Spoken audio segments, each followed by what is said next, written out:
This is Tanin Auto Electronix showing you how to remove a Volvo Semi Truck cluster. So we've already removed it here. I'm just going to show you the connectors on the back.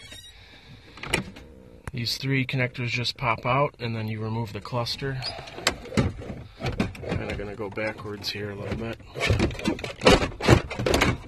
Okay. So the cluster is in place. There are various screws and panels you have to pop out to access. Everything is secured with star bits or Torx or however you want to call them.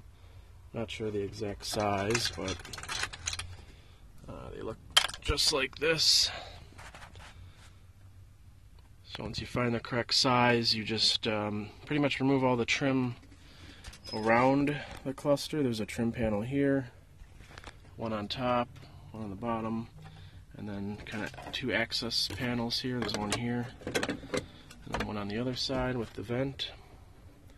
And then these pop off. You have to squeeze this little pin here and then get the knobs off. There's one on top here.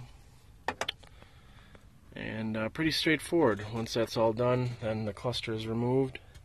You'll see the same two bits, two screws. There's one on top, one on bottom, on both sides, and then the cluster comes straight out.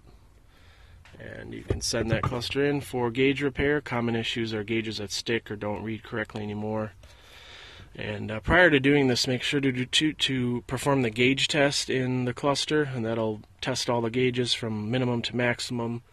And if they all do go minimum to maximum and have the full range of motion, the cluster is generally not the problem, so you need to look elsewhere.